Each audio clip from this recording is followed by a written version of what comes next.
Assalomu alaykum onlayn kuzatuvchilarimiz, sizlar bilan men Asqarov Mahmudjon.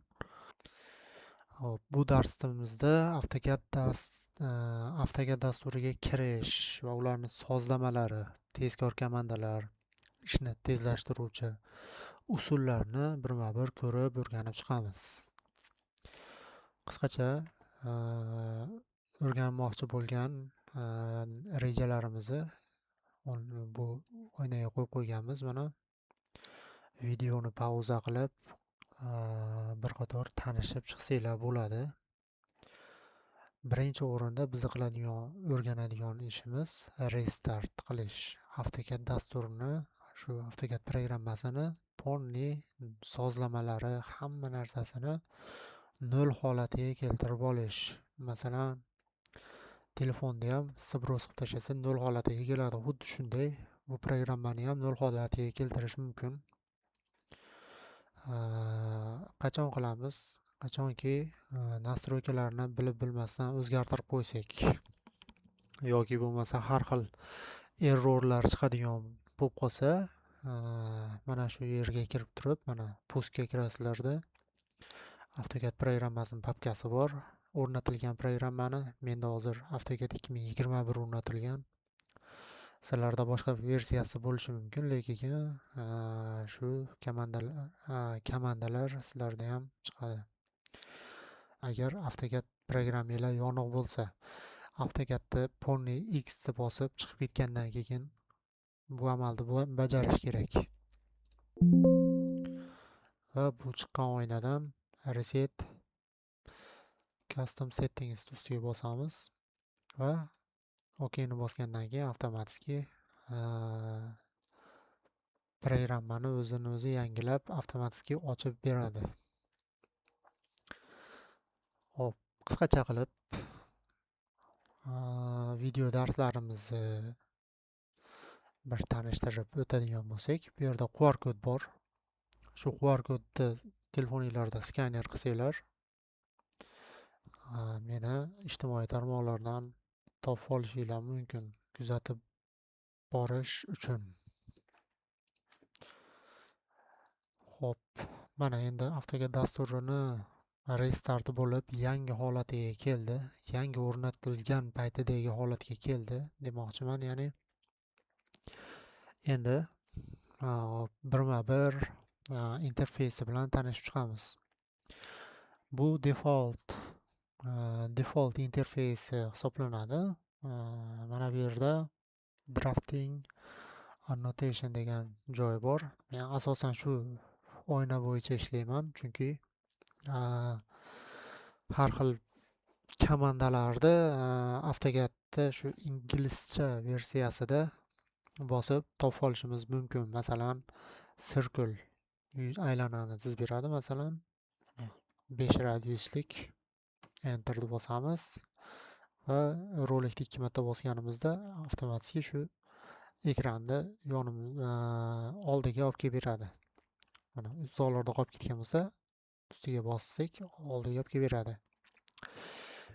Umuman olganda bu komandalarni birma-bir o'rganib chiqish uchun biz yana alohida video dars qilishimizga to'g'ri keladi.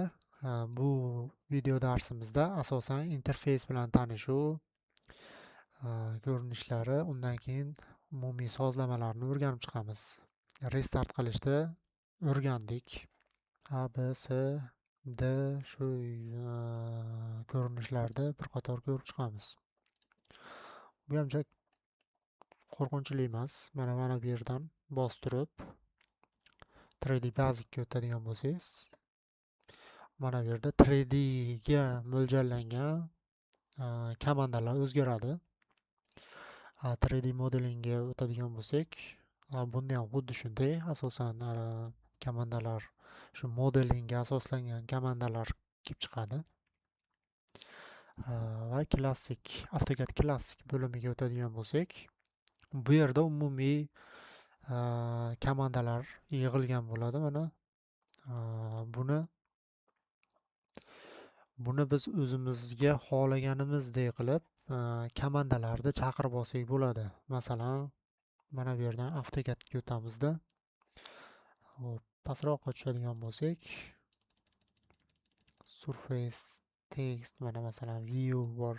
View ustiga bosadigan bo'lsak, mana 3D har xil tomonlama ko'rinishlari, masalan top, bottom, left, right hammasi kelib chiqaveradi. Masalan mana shu joyga olib kelib, mishkani kursorini olib kelib turib, o'ng tomonni bosib, AutoCADga kirib, shu yerdan o'zimizga kerakli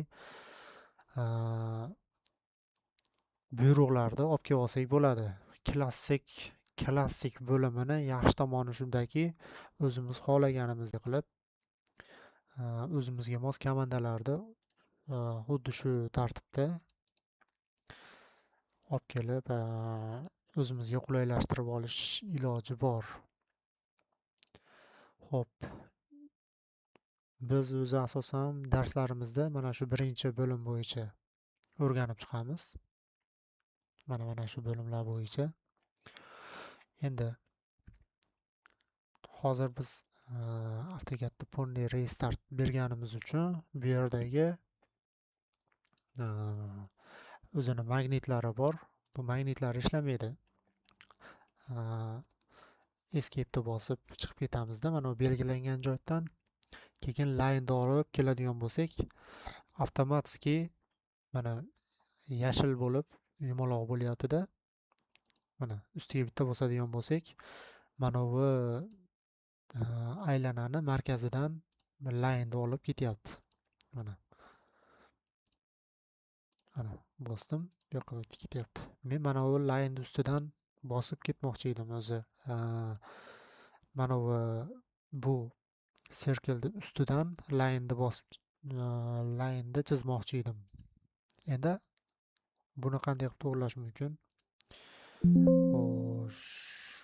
Bu magnit ustiga bosamizda, mana bu uchburchakni ustiga bosib, object snap settings ustiga bosamizda, va mana shu joydan object snapdan Pony hammasini belgilab qo'yamiz.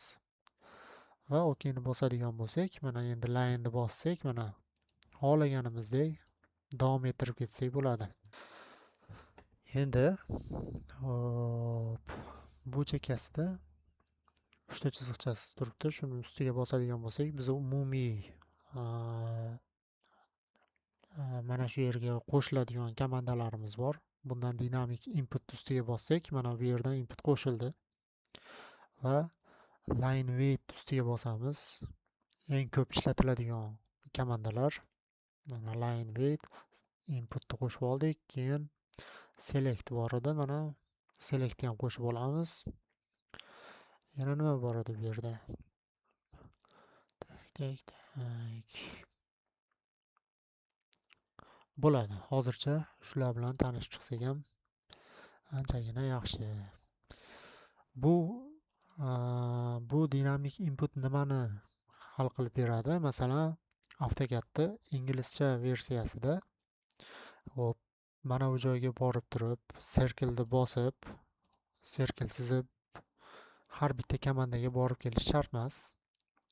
S'ni bossa bo'ldi, mana circle bu yerdagi komandani o'zi avtomatik tanlab beradi. Line'mi, L'ni bossak, line'ni o'zi avtomatik chaqirib beradi. Bu komandamiz xuddi shuni, mana masalan sizlar tushunishinglar uchun buni o'chiraman-da. Line'ni bosadigan bo'lsam, bu pastdan ko'rsatyapti mana. Bu dinamik inputni yoqib qo'yadigan bo'lsak, masalan line'ni bossak, mana shu kursorni ustidan ko'rsatib beradi. Bu juda ham ishlatish davomida qulayliklar kelib chiqaradi. Va ikkinchisi selection. Buni nima uchun ishlatamiz? Chunki masalan bitta line'ni chizdim, uni ustidan yana 3 ta, 4 ta line'ni chizdim. Agar bu belgilab qo'ygan komandamiz o'chiq bo'lsa, ustiga bitta bosib turib delete'ni bosamiz. Bittasini o'chirdi. Bu yerda 4 ta edi, endi 3 ta qoldi.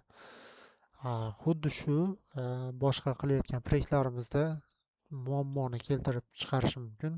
O'shaning uchun buni yoqib qo'yib turib, bu yerga bosadigan bo'lsak, mana bu yerda 3 ta line bor. Bu yerda qaysi birini belgilay deb ko'rsatib turibdi. Buni vazifasi shundan iborat. Mana birinchisini bosadigan bo'lsak, birinchisini belgilaydi. Hop, bostirib, buni bosadigan bo'lsak, oxirgi laynni o'zi belgilab beradi avtomatik. Delete bosib o'chirib yuborsak bo'ladi. Mana.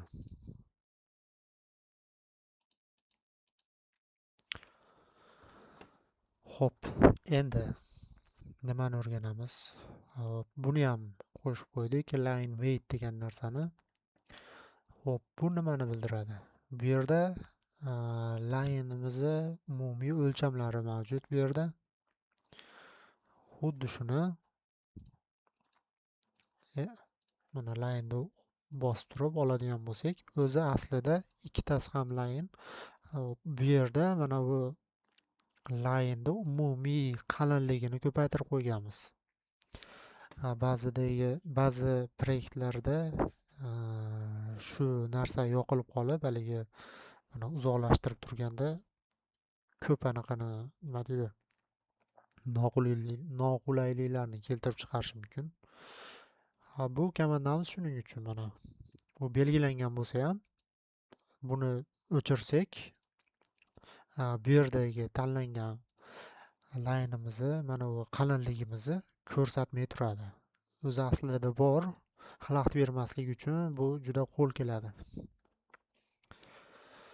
Ana endi umumiy interfeys bilan tanishib, klassik ko'rinishlar bilan anaqa qilib tanishib chiqdik. Options sozlamalarini ko'rib chiqamiz endi. Options sozlamalari OP qiladigan bo'lsanglar optionsga keladi. Bu ruscha variantida ishlamaydi bu. Bu faqat inglizcha versiyasida ishlaydi xolos. Tezkor komandalar. Options qilib, masalan, ruscha versiyasida option qilib yozadigan bo'lsanglar, OP qiladigan bo'lsanglar, boshqa buyruq, boshqa komandalar kelib chiqadi. Biz o'rganayotganimiz inglizcha versiyasi, faqat inglizcha versiyadagi avtokadlar uchun qulay.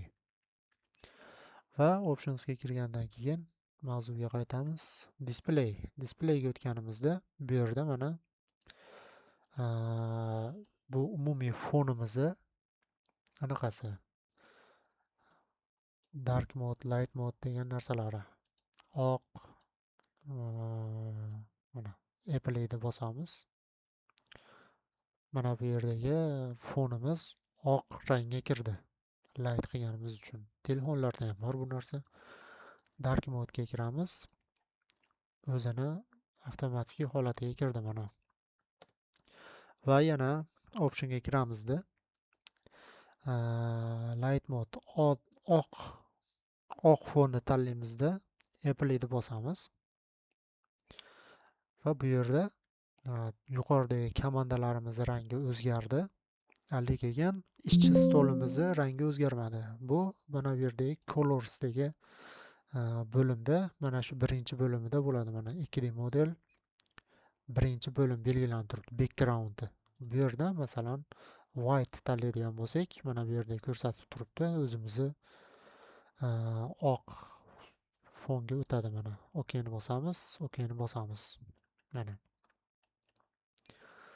bu kataylarni mana bu yerdagi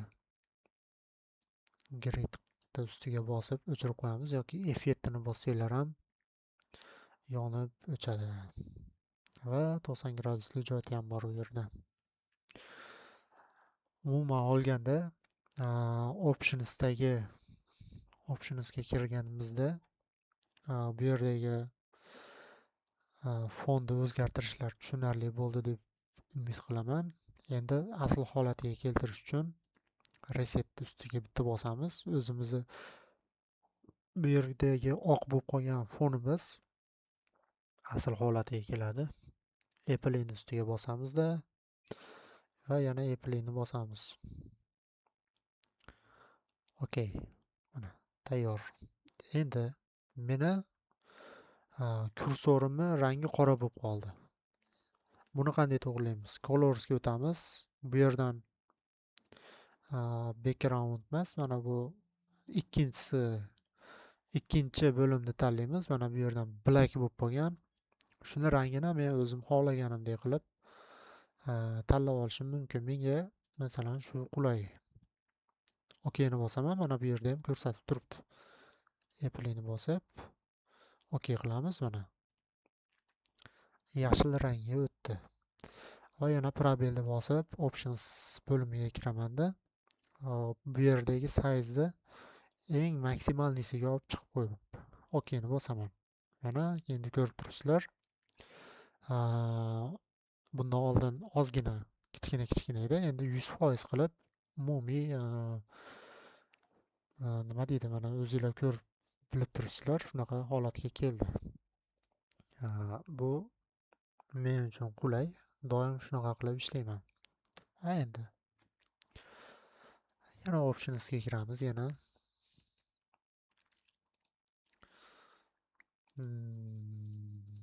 Bu yerdan xuddi shu kursorda kattaytirib qo'yamiz ozgina. Va mana bu selection bo'limiga o'tib, buni ham kattaytirib qo'yamiz ozgina. OKni bosamiz. Ana endi bu o'rtasidagi mana bu to'rt burchak narsamizni katta bo'lganini ko'rib turibmiz. Endi line'ni bosib turib, ustiga bosadigan bo'lsak, birinchi boshlagan paytimizdagidagi mana bu magnitni ko'rsatkichi kattayganini ko'rib turibsizlar. Buni hammasi mana shu option bo'limidagi mana shu bo'lim bilan mana shu bo'limda kattaytirganimiz hisobiga mana bu kengaytirib deydimi, kattaytirib deydimi, xullas shunaqa qilib ko'zga ko'rinarliroq qilib belgilab oldik. OKni bosamiz. Endi tak. Bu ikkinchi bo'limimiz ham tayyor. Ikkinchi bo'limda ham o'rganib chiqdik. Endi uchinchi bo'lim. Command aliasesmi? Ular shunaqa tezlikni 2x ga oshiruvchi komandalar. Bu meni eng yaxshi ko'rgan uslublarimdan biri hisoblanadi. Masalan, line'ni oldim, line'ni chizdim va endi buni kopировать qilaman. Yana tepaga bosib turib, kopировать bosib qo'shib yozib ketyapman. Endi buni belgilab turib mirror qilmoqchiman. Mirror bosdik masalan va move qilmoqchiman. Move bu bitta joydan ikkinchi joyga surish. Mana surdim. Xuddi shunaqa narsalar ishda juda vaqtni olib qo'yishi mumkin. Masalan, u yoqqa borib, bu yoqqa kelib ishlash menga noqulay. Va keyin mana buni o'lchamini o'lchash uchun ham linerni ustiga bostirib mana bunday qilib o'lchamni olishimiz mumkin. Va buni ustiga bostirib mana bu ikkinchisini olishimiz ham mumkin. Mana masalan.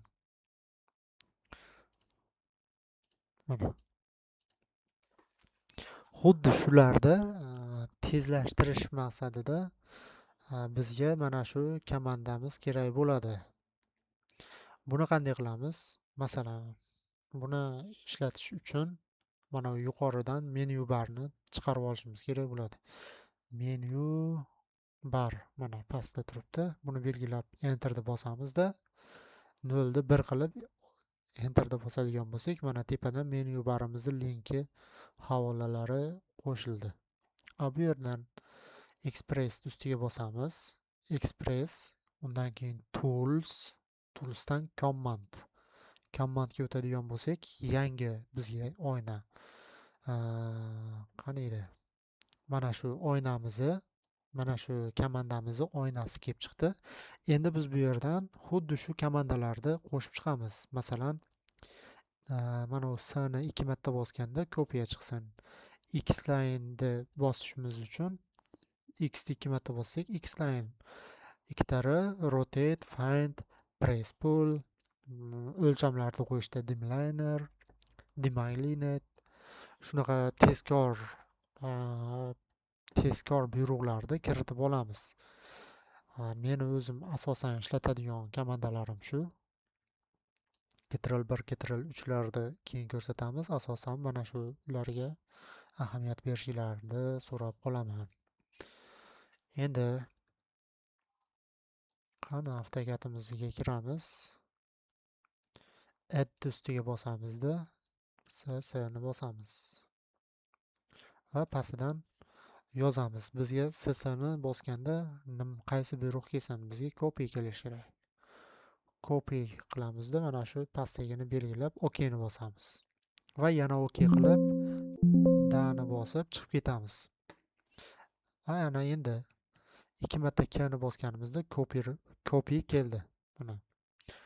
Mana uni mana bosdik, mana bosdik.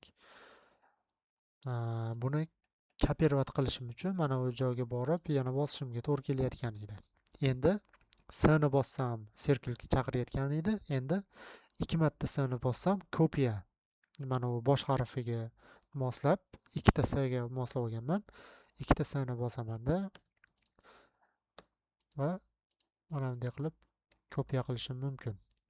Endi keyingi komandamiz xline. Xline bu cheksiz o'q otib beradi. Xline xl ni bosamiz. Ikkita harf xline kelib chiqadi va buni bosib mana umumiy xline'imizni ishlatsak bo'ladi. Bu yerda hozir men ishlashimda x bilan l ni bosgani menga noqulay. O'shaning uchun men x ni 2 marta bosganda explode emas, xline chiqsin deb tanlashim uchun va yana o'sha joyga kiramiz. Express Tools Commandga kiramizda add ga qo'shib bunaga ikkita x bu yerga xline deb yozamiz va OK ni bosamiz. OK ni bosamiz, dani bosamiz, OK ni bosamiz. Va endi 2 marta x ni bossak, mana xline komandasi keldi. Probelni bosamizda buni yana ishlatishimiz mumkin mana. Xuddi shu tartibda find, press pull, dimline, demalignate shular hammasini o'zingizlarga moslab qo'yib olsanglar bo'ladi. Va endi masalan asosiylarni ham qo'shib qo'yaylik. D ni 2 marta bosdim. Menda boshqa narsani chaqirib beryapti. Mana bu narsani chaqirib beryapti. Layerlar bo'yicha. Menga 2 marta D ni bosganimda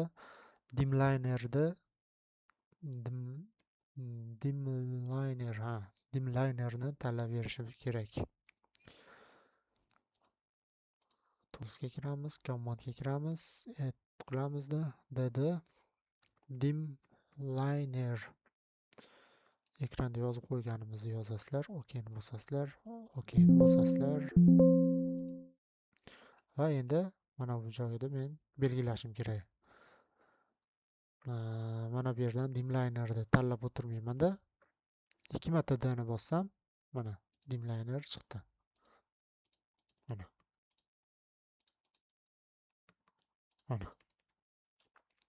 Va endi mana bu ikkinchisini kiritish uchun DDS qilishimiz kerak. DDS ni bosganda mana hozir boshqa komandani chaqiryapti. Men buni tools qilamanda bu yerdan DDS chaqirganda demalignate komandasini ishlatib ber deb OK ni bosamiz. OK da bosamiz. Ana endi mana bunga o'xshagan komandani chaqirib oldik. D ni bossam demalignate, s qo'shadigan bo'lsam mana yuqoridagi bu komandamizni chaqirib beryapti. DDS. Probelni bosamanda mana. Olib bemalol ishlatishimiz mumkin. Tushunarli bo'ldi deb umid qilaman. Endi press pull, find biz umumiy maqsadimiz mana shu komandani o'rganish edi. Find, press pull'larda ham ko'p ishlatadigan bo'lsanglar, o'zingizlarga mos harflarga moslab olsanglar bo'ladi.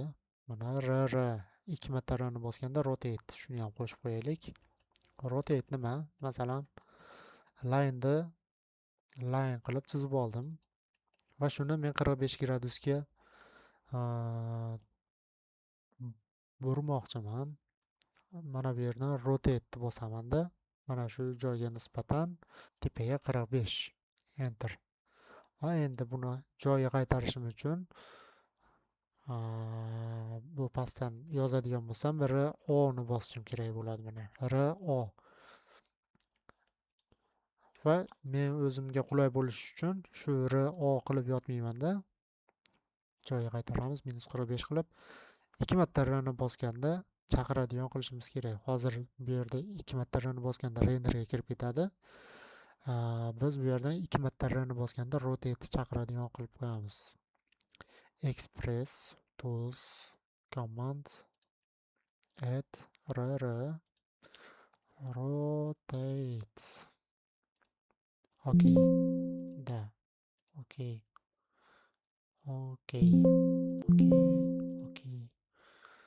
rr mana rotate chaqiryapti. Enter bosamiz. Bu yerga 50 ni yozib, mana qisqasi 2 ta R ni bosganda rotate chaqiradigan, rotate komandasini chaqiradigan qildik. Bu ham tushunarli bo'ldi deb umid qilamiz. Endi Ctrl1 va Ctrl3 komandasini ham bir qator ko'rib qo'yamiz. Ctrl1 ni bosganimizda parametrlar bo'limi kelib chiqadi. Mana men o'zimni mana shu ishchi stolimni mana shu chekkasiga olib kelib turib yopishtirib qo'yaman. Doimiy mana shu joyda turish uchun. Bu narsa nimani bildiradi? Masalan, line ustiga bosadigan bo'lsak, buni tipini ko'rsatib beryapti.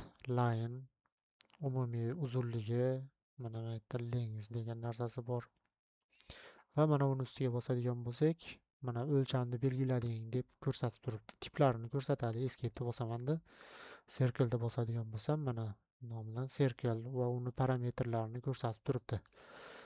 Bu parameters degani bu nimaki belgilagan narsalarimizga tegishli bo'lgan parametrlarni hammasini ko'rsatib beradi. Ctrl3. Ctrl1 tushunarli, Ctrl3 ni bosamiz. Ctrl3 da AutoCAD programmasini o'zini standart haligi narsalari bor. Bu yerdan asosan eshik bilan romlarni ishlatishimiz mumkin. Mana eshik uyni planlarini chizayotganda mana shu tayyor o'zini shablonlarini beradi. Shuni qo'yib ishlatishimiz mumkin. Va shunga o'xshagan qo'shimcha o'zini bir qancha komandalari bor. Asosan biz mana shu architectural degan joydan ishlatamiz. Ustiga bitta bosasizlar bo'ldi, mana oynani olib kelib berdi. Eshik ham shu. Mana do'rni ustiga bosamiz. Bosamiz, yana bosamiz. Mana. Xuddi shunday. Endi yana bitta narsani aytib o'tib ketamiz. AutoCAD o'zini kalkulyatori bor. Kalkulyatorni ustiga bosamizda mana yangi olib chiqib beradi. Ko'p hisob-kitob ishlarini qilganimiz uchun mana bu yerga joylab qo'yaman. Meni ishchi stolim shundan iborat qisqacha. Chap tomonda parametrlar, o'ng tomonda kalkulyator, o'rtada o'zimizning ishchi stollar va yuqorida ayrim komandalar. Bu komandalarda Ctrl0 ni bossak, umumiy anaqa oynani yuzasini katta qilib to'ldirib beradi. Yana Ctrl0 ni bosamiz. Ctrl0 ni bosganimizda mana bu komandalarimizni joyiga qaytarib olib kelib beradi. Biz endi ishlayotgan paytimizda mana bu programmalarda, tezkor klavushlarda, masalan, trim bu yerga borib, bu yerga bosib chiqarish o'rniga tr ni bossak, trim chaqiradi. Bu komandalarni yaxshilab o'rganib olganimizdan keyin Ctrl0 ni bosib, xuddi shunday keng ekranda ham ishlashimiz mumkin bo'ladi.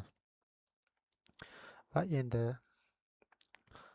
hozir o'rganish paytida Ctrl+0 bosamizda joyiga qaytarib turamiz va mana bu joydagi fayl bo'limidan mana bu joydagi menu barimizni yo'qotib qo'yib ko'rinmas qilib tursak bo'ladi. Buning uchun menu bar deb yozaman. Belgilaymanda boshida kiritgan birimizni 0 qilib enter bosadigan bo'lsak, mana tepadagi menu barimiz yo'qoldi. Endi keyingi bo'limga o'tamiz.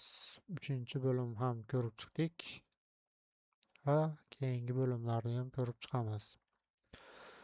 Endi Ctrl+A ni bosamanda delete qilib hamma narsani o'chirib tashlayman. Masalan, hozir biz top, mana bu yerda ham ko'rsatib turibdi, bu yerda ham ko'rsatib turibdi. Top ko'rinishdamiz. Top ya'ni tepadan ko'rinishi.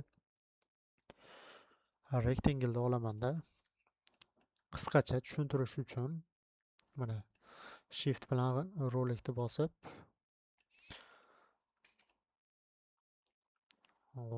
mana bunday qilib 3D ko'rinishga o'tib oldik. Va endi shu joydan extrude qilib yangi boshlovchilar bo'lsa nima qilsa, yangi boshlovchilar bo'lsa agar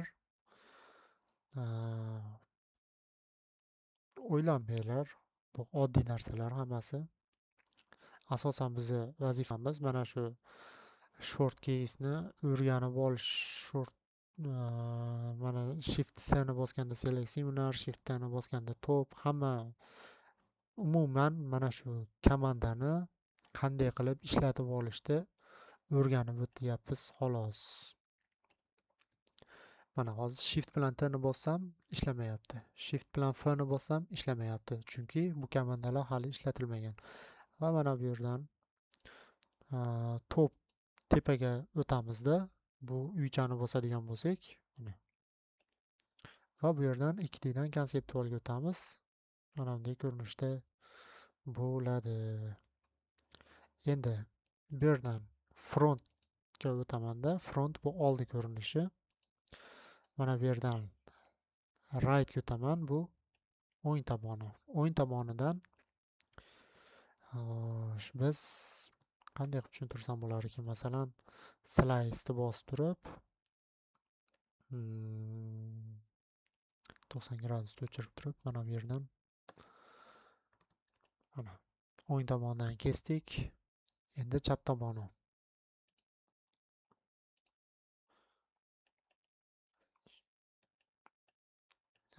Mana shuni o'zi ham yetarli bo'ldi menimcha. Frontga o'tadigan bo'lsak, bu oldi tomoni. Mana mashinaga o'xshagan bir shakl bo'ldi. Frontga o'tdik, oldi tomonga. Endi buni chap tomoniga o'tmoqchiman. Bu yerdan leftni bosaman. Endi chap tomoniga o'tdi, o'ng tomoniga o'tmoqchiman. Xuddi shu frontga nisbatan rightni bosadigan bo'lsam, mana bu rightni bosadigan bo'lsam, o'ng tomondan o'tdik. Topga o'tadigan bo'lsak, tepadan ko'rinishi. Qisqasi tushundinglar deb umid qilamiz bu komandalarni. Endi xuddi shu komandalarni har safar bu yerdan bosib tanlab o'tirmaymizda. Shift ni bosganda topga komandani o'rganib chiqamiz. Buning uchun bizga kerak bo'ladi. Bu nastroykadan customize ga kiramiz va bu yerdan mana keyboard shorts ustiga bosamiz. Mana kattaroq ko'rinsin. Va mana bu birinchisini tanlaymiz. Plus qilib qo'shamizda bu yerdan o'sha bizga kerakli bo'lgan komandani tanlaymiz. Sizlar o'zingizlarga kerakli, o'zingizlar xohlagandek qilib tanlab olishinglar mumkin. Men bu komandani ishlatishni o'rgatish uchun ko'rsatib o'tyapman. Masalan, top deb yozaman. Bu yerdan view top chiqadi. Buni ko'tarib turib mana shu bo'limga qo'shib qo'yamiz. Qo'shganimizda mana bu yerdan avtomatik qo'shiladi yangi buyruqlar. Case ustiga bosib mana bu yerdagi 3 ta nuqtaga bosamiz va bu yerga hozir qaysini belgiladik? Top deb belgiladik. Shift T ni bossak yoziladi avtomatik. OK ni bosamiz, Apple ni bosamiz va X bosib ketamiz. Shu joydan endi ishlaganini tekshirish uchun Shift bilan T ni bosaman. o'tdi. Shift bilan F ni bossam hali o'tmayapti. Endi buni ishlatishimiz kerak. Yana Customize'ga kiramizda. Keyboardga o'tamiz. Bu yerda ochib olgandan keyin mana bu pastdagi komandalarni qidiramiz. Front deb qidiraman. View front. View frontni ham tepaga tashlayman-da, mana bu yerdagi 3 ta nuqtadan Shift F ni bosib OK ni bosaman va qo'shildi. Apply ni bosaman, chiqib ketaman. Endi Shift F ni bossam, mana ko'rib turibsizlar, oldi tomonga o'tyapti. Tushunarli bo'ldi deb umid qilamiz va endi shu shaklda qolgan komandalarni ham ko'rinishlarda qo'yib olsanglar bo'ladi. Nima uchun leftda Shift E ga qo'yganman? Chunki Shift E, Shift R. Mayli, buni ham ko'rsatib o'tib ketamiz. Customize ga o'tamiz. Endi har safar alohida ko'rsatmasdan hammasini bitta qo'shaveramiz. Qo'shilmaganlarni alohida qo'shilmaganlarni bitta qilib ko'rsatamiz. Right qilib yozamizda, view rightni mana bu joyga qo'shamiz. Short case 3 ta nuqtani bosamiz, Shift bilan R ni bosamiz, OK ni bosamiz va endi bu yerdan left ni bosamiz. Bottom left buni bosamiz, avtomatik bu yerdan left ga o'zgardi hammasi. 3 ta nuqtani bosib Shift E ni bosamiz. Shift L ni bossak ham bo'ladi, chunki barmoqlarda yetishi qiyin bo'ladi. Mana kompyuterlarda ko'rsanglar, o'shaning uchun Shift right, Shift T, Shift R bilan Shift E ga moslab left, ya'ni chap tomonni qo'yib olganman men o'zimga moslab. Sizlar o'zingizlarga moslab xohlaganinglardek qilib qo'ysanglar bo'ladi. Hop, OK ni bosamiz va tekshirib ko'ramiz. Shift F ni bosdik, front, Shift T ni bosamiz, top, Shift R right, Shift E left. Mana Shift E ni bossak left o'tyapti, lekin bu yerdan top ko'rsatyapti. Biz bunga chalg'imaymizda, mana bu joydan qarab bilsak bo'ladi. Mana asosan AutoCADda mana shu joyda ishlaydi. Shift right, mana xuddi shu tartibda ketadi. Endi top ko'rinishiga o'tib olamizda, buni o'chiramiz. Mana bu joydan xo'sh. Hozir borini o'rgatib turamiz. Select seminar. Select seminarni Shift C ga qo'shib qo'yamiz. Select seminarni komandasi qayerda? Hop, qani edi Select seminar? Mana bu yoqda edi mana. Masalan, juda ko'p sirkellarimiz bor. Men buni hammasini belgilab chiqishim kerak. Masalan, 1000 ta sirkel bo'ladigan bo'lsa, 1000 tasini hammasini bittalab belgilab chiqmayman-da. Buni ustiga bosib, o'ng tomonni bosib, Select seminarni bossam, barcha parametrlari bir xil, layoutlari, layerlari, mana bu yerdagi layerlari bir xil sirkellarni o'zi avtomatik ushlab beradi Select seminar. Buni ham men har safar o'ng tomonni bosib, bu yerga bosib o'tirmayman-da. Bu yerdan Customize ga kiraman-da, bu yerdan Select seminarni qo'shib qo'yaman. Select similar. Mana qo'shdim, 3 ta nuqtani bosdim, Shift C ni bosib, OK ni bosdim. Apply ni bosdim. Va bu yerdan 2D ga o'tamizda. Delete bosib, mana shuni bu aylanamizni markazi mana shu joyda turibdi. Buni mana shu X o'qimizni markaziga olib kelib qo'yishimiz kerak. Uning uchun mana yertagini koordinatasini 0 qilaman. 0 0 0. mana 0 koordinataga keldi. Endi buni kopировать qilamanda Ctrl C bilan va yangi oynaga olib kelib Ctrl V qiladigan bo'lsam, mana ko'rib turibsizlar, boshqa joyga tushyapti. Men buni mana shu koordinatasi bo'yicha kopировать qilib, koordinatasi bo'yicha qo'yishim uchun o'ng tomonni bosib, qayerda edi u? O'ng tomonni bosib, o'zi doim mana paste to original coordinates, mana shu koordinata bo'yicha joylashdi ustiga bossam, bu yoqdagi 0 koordinatada turgan serkelimiz mana bu joyda 0 ga kelib tushdi. Buni bizga bu kerak emas, buni o'chirib tashlaymiz. 0 koordinataga tushdi. Umumiy men sizlarga o'rgatmoqchi bo'lgan komandam biror bir faylni, boshqa bir faylni aynan o'sha koordinatasiga saqlash uchun, copy paste qilish uchun ishlatiladigan mana shu koordinatalik haligi komandani Shift V qani edi?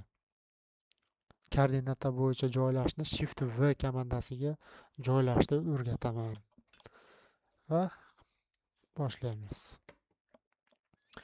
Bu birinchi qilayotgan ishimizda ishlaymiz. Endi yana Customize ga kiramiz. Keyboard ga kiramiz. Shortcase ga kiramiz. Bu yerdan paste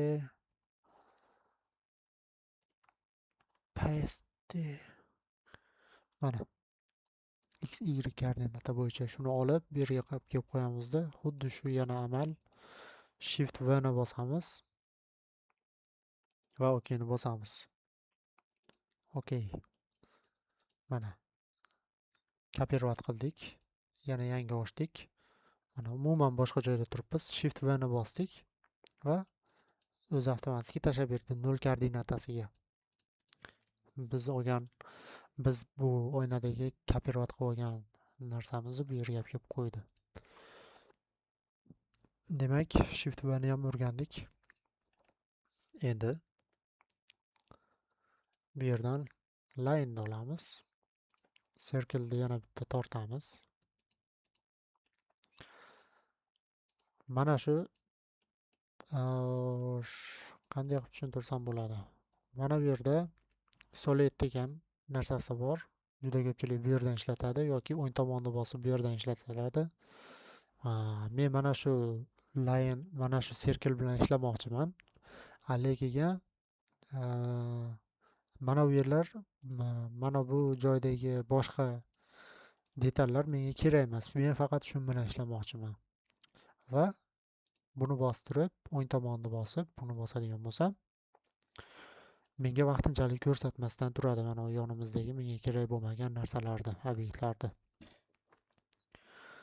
Va o'ng tomonni bosamizda end object bosadigan bo'lsam, hammasini joyiga qaytarib beradi. Agar uchalasida ham ishlayman, menga faqat bu ko'rinmay tursin, line ko'rinmay tursin. Masalan, line ko'rinmay tursin deydigan bo'lsak, o'ng tomonni bosamanda hide object bosadigan bo'lsam, line ko'rinmay turibdi. Lekin Ctrl A ni bosadigan bo'lsam, 4 ta element bor deb ko'rsatib turibdi. Ya'ni bu yerda line ham bor deb ko'rsatyapti. Chunki biz buni bu yerdan shunchaki ko'rinmaydigan komandani tanlab qo'yganmiz. End object qiladigan bo'lsak, mana endi ko'rinyapti. Xuddi shu komandani men o'zim ishlatadigan komandalarimdan birligi uchun o'zimga mos Shift Q, Shift A, Shift Z ga moslab olganman. Agar sizlarga ham ma'qul kelsa, qo'yib ishlatib olsanglar bo'ladi. Va 3D da ishlaydiganlar uchun yana bir maslahat. Masalan, hozir biz 2D oynada turibmiz. Extrude qilib ko'tarib oldik. Va mana bu yerdan konseptualga o'tyapmiz. Mana konseptual konseptualga o'tganimizda mana 3D bo'lib 3D bo'lib ko'tarilganini ko'rishimiz mumkin. Va mana bu yerda realistik bo'limi bor. Mana yana ikkinchi varianti realistik bu. Mana qanday bo'lsa xuddi shunday varianti. Atrofidagi haligi chiziqlari ko'rinmaydi. Va mana bu konseptualga o'tadigan bo'lsak, atrofdagi chiziqlari bilan alohida bilinib turibdi. Xuddi shuni ham shift bilan 3